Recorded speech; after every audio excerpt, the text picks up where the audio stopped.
Hello students, আজকে আমরা এই ভিডিওতে সপ্তম শ্রেণী ভূগোল চতুর্থ অধ্যায় ভূমিরূপ এই অধ্যায়টি নিয়ে আলোচনা করব। তো এই অধ্যায়টি তোমাদের দ্বিতীয় পর্যায়ক্রমিক মূল্যায়নের অন্তর্গত। এই ভিডিওটি খুব গুরুত্বপূর্ণ, কারণ তোমাদের টেক্সট বইতে সম্ভাব্য যত রকমের প্রশ্ন হতে পারে সব প্রশ্নগুলো এখানে রয়েছে। কারণ পাঠ্য বইটি খুব ভালো করে খুঁটিয়ে খুঁটিয়ে প্রশ্নগুলো করা হয়েছে, যাতে তোমাদের এক নাম্বারও পরীক্ষাতে মিসিং না হয়। তাই তোমরা ভিডিওটি মনোযোগ সহকারে দেখে নাও। প্রথম প্রশ্ন বলছে ভূমিরূপ কাকে বলে। তো ভূপৃষ্ঠের সব জায়গা একই রকম হয় না, কোথাও উঁচু, কোথাও নিচু, আবার কোথাও সমতল। ভূপৃষ্ঠের এই বৈচিত্র্যকে ভূমিরূপ বলা হয়। পরের প্রশ্ন, ভূমিরূপগুলি কয় প্রকার শক্তির ফলে সৃষ্টি হয়েছে ও কী কী? তো ভূমিরূপগুলো দুই প্রকার শক্তির ফলে সৃষ্টি হয়েছে, এক হলো অন্তর্জাত শক্তি এবং দুই বহির্জাত শক্তি। পরের প্রশ্ন, অন্তর্জাত শক্তি কাকে বলে?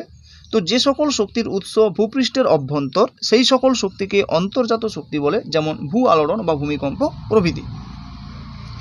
পরের প্রশ্ন, বহির্জাত শক্তি কাকে বলে? তো যে সকল শক্তি ভূপৃষ্ঠের উপরিভাগে ক্রিয়া করে বিভিন্ন প্রকার ভূমিরূপ গঠন করে, সেই সকল শক্তিকে বহির্জাত শক্তি বলে, যেমন নদী, বায়ু, হিমবাহ, বৃষ্টিপাত প্রভৃতি। পরের প্রশ্ন, ভূ অভ্যন্তরে অবস্থিত পাতগুলি কোন স্তরের উপর ভাসছে? তো অ্যাস্থনোস্ফিয়ার স্তরের উপর ভাসছে। পরের প্রশ্ন, ভূ আলোড়ন বা ভূমিকম্প সৃষ্টি হয় কেন? তো উত্তরটি দেখে নাও। পৃথিবীর অভ্যন্তরে পাতগুলি কখনো পরস্পরের দিকে সরে আসে, আবার কখনো পরস্পর থেকে দূরে সরে যায়। এর ফলে ভূ আলোড়নের সৃষ্টি হয় বা ভূমিকম্পের সৃষ্টি হয়। পরের প্রশ্ন, সান্দ্র কথার অর্থ কি? তো সান্দ্র কথার অর্থ হলো থকথকে। পরের প্রশ্ন, পৃথিবীতে প্রধানত কয় প্রকার ভূমিরূপ দেখা যায় ও কি কি? তো পৃথিবীতে প্রধানত 3 প্রকার ভূমিরূপ দেখা যায়: পর্বত, মালভূমি ও সমভূমি। পর্বত কাকে বলে? উচ্চতাটা খুব ভালো করে তোমরা মনে রাখবে যে সাধারণত 900 মিটারের বেশি উঁচু, অনেক দূর বিস্তৃত এবং শিলা দ্বারা গঠিত ভূমিরূপকে পর্বত বলা হয়। পরের প্রশ্ন, পৃথিবীর স্থলভাগের কত অংশ পর্বতময়? তো পৃথিবীর স্থলভাগের 4 ভাগের 1 ভাগ পর্বতময়। পরের প্রশ্ন, পর্বতের উপরের দিকে সরু ছোঁচালো অংশকে কি বলে? পর্বত শৃঙ্গ বা পর্বতের চূড়া বলে।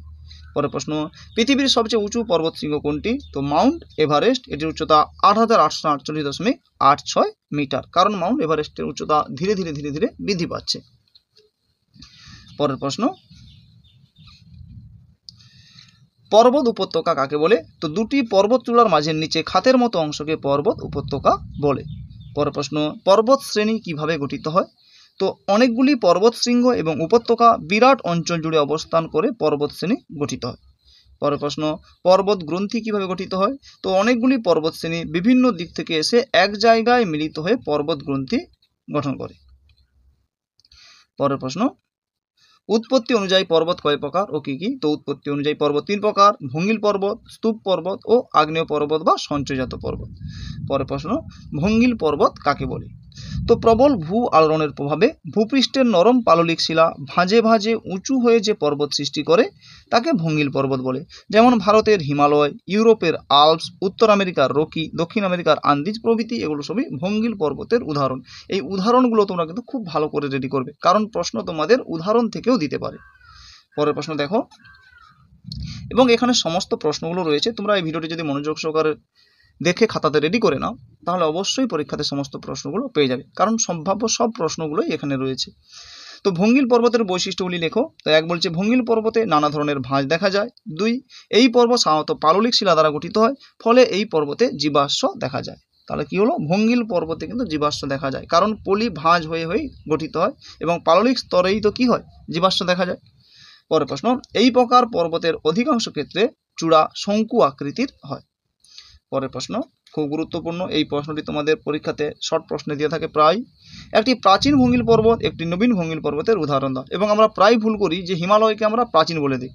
তো নবীন ভঙ্গিল পর্বত হচ্ছে হিমালয়, আল্পস প্রভৃতি, এবং প্রাচীন ভঙ্গিল পর্বত হচ্ছে আরাবল্লী। এটা মাথায় রাখবে। পরের প্রশ্ন, কেবলমাত্র ভঙ্গিল পর্বতে ভাঁজ দেখা যায় কেন? উত্তরে দেখো, দুটি পাত পরস্পরের দিকে অগ্রসর হলে অনেক সময় প্রবল পার্শ্বচাপের ফলে মাঝখানে সঞ্চিত পলিস্তরে ভাঁজের সৃষ্টি ভঙ্গিল পর্বতের আকার ধারণ করে। এই কারণেই ভঙ্গিল পর্বতে ভাঁজের সৃষ্টি হয়। পরের প্রশ্ন, সাইবেরিয়ার ঠান্ডা বাতাস ভারতে আসতে পারে না কোন পর্বতের অবস্থানের জন্য? তো সেটা হচ্ছে হিমালয় পর্বতের অবস্থানের জন্য। পরের প্রশ্ন, দক্ষিণ পশ্চিম মৌসুমী বায়ু কোথায় বাধা পেয়ে ভারতে বৃষ্টিপাত ঘটায়? তো হিমালয় পর্বতে বাধা পেয়ে বৃষ্টিপাত ঘটায়। পরের প্রশ্ন, স্তূপ পর্বত কাকে বলে? এই প্রশ্নটি তোমরা খুব ভালো করে রেডি করবে লং প্রশ্নের জন্য, এবং চিত্র সহ রেডি করবে। প্রশ্ন আসবে যে চিত্র সহ স্তূপ পর্বতের কাকে বলে বা স্তূপ পর্বতের উৎপত্তি আলোচনা করো। তথ্যটি দেখো যে প্রবল ভূআলোড়নের ভূপৃষ্ঠের অনেক সময় ফাটল সৃষ্টি করে। এই ফাটলগুলোর মাঝের ভূখণ্ড উঁচু হয়ে অথবা দুপাশের ভূখণ্ড নিচে বসে গিয়ে মাঝখানের ভূখণ্ড স্তূপের মতো পর্বত সৃষ্টি করে একে স্তূপ পর্বত বলে। যেমন ভারতের সাতপুরা, জার্মানির ব্ল্যাক ফরেস্ট, ফ্রান্সের ভোজ প্রভৃতি এগুলো স্তূপ পর্বতের উদাহরণ। তো তোমাদের টেক্সট বইতে ছবিটি রয়েছে এবং তোমাদের সহায়িকাতে আরও ভালো করে এই স্তূপ পর্বতের চিত্রটা রয়েছে, সেখান থেকে তোমরা চিত্রটা অবশ্যই করে নেবে ভালো করে। পরের প্রশ্ন, স্তূপ পর্বতের বৈশিষ্ট্য লেখো। তো 1, স্তূপ পর্বতের দুই পাশের ঢাল বেশ খাড়া হয় এবং মাথা কিছুটা চ্যাপ্টা হয়। 2, এই পর্বত খুব উঁচু না হলেও বিস্তৃত অঞ্চল জুড়ে অবস্থান করে। 3, স্তূপ পর্বতের গস্ত উপত্যকা দেখা যায়। পরের প্রশ্ন, আগ্নেয় পর্বত কাকে বলে? তো আগ্নেয়গিরি থেকে অগ্নুৎপাতের সময় প্রচুর লাভা, ছাই প্রভৃতি আগ্নেয় পদার্থ বেরিয়ে এসে আগ্নেয়গিরির চারিদিকে জমা হয়ে 3 কোণা শঙ্কু আকৃতির এক প্রকার পর্বত সৃষ্টি করে, একেই আগ্নেয় পর্বত বলা হয়। যেমন ইতালির ভিসুভিয়াস, জাপানের ফুজিয়ামা, ইন্দোনেশিয়ার কাকরাতোয়া, আফ্রিকার কিলিমাঞ্জারো প্রভৃতি। তো এই উদাহরণগুলো তোমরা কিন্তু খাতাতে লিখে পরপর মুখস্থ করবে, কারণ এগুলো গুলিয়ে ফেলবে না হলে তোমরা। পরের প্রশ্ন, কোন পর্বতকে কেন সঞ্চয়জাত পর্বত বলে? আগ্নেয়গিরি থেকে অগ্নুৎপাতের সময় প্রচুর লাভা, ছাই প্রভৃতি আগ্নেয় পদার্থ বেরিয়ে এসে আগ্নেয়গিরির চারপাশে জমা হয়ে আগ্নেয় পর্বত গঠন করে। আগ্নেয় পদার্থ সঞ্চয়ের ফলে গঠিত হওয়ার কারণেই আগ্নেয় পদার্থ, আচ্ছা এখানে মিস্টেক হয়ে গেছে, তোমরা একটু কারেকশন করে নেবে, আগ্নেয় পর্বতকে সঞ্চয়জাত পর্বত বলা হয়। পরের প্রশ্ন, আগ্নেয় পর্বতের বৈশিষ্ট্য লেখো। তো 1, আগ্নেয় পর্বতের উচ্চতা বেশি হয় এবং চারপাশের ঢাল বেশ খাড়া হয়। 2, এই পর্বত শুধুমাত্র আগ্নেয় শিলা দ্বারা গঠিত হয়। 3, লাভা সঞ্চিত হয়ে আগ্নেয় পর্বত সৃষ্টি হয়। এই পর্বত এক বা একাধিক জ্বালামুখ অবস্থান করে এই পর্বতে। পরের প্রশ্ন, পার্বত্য অঞ্চলে জনবসতি কম হওয়ার কারণ কি? তো 1, পার্বত্য অঞ্চল খাড়া হওয়ার কারণে সেখানে বাড়িঘর নির্মাণে এবং যাতায়াত করতে অসুবিধা হয়। 2, পার্বত্য অঞ্চলে বন্ধুর ভূপ্রকৃতির জন্য রাস্তাঘাটের সংখ্যা খুব কম, ফলে পরিবহন ব্যবস্থা উল্লেখযোগ্যভাবে গড়ে ওঠেনি।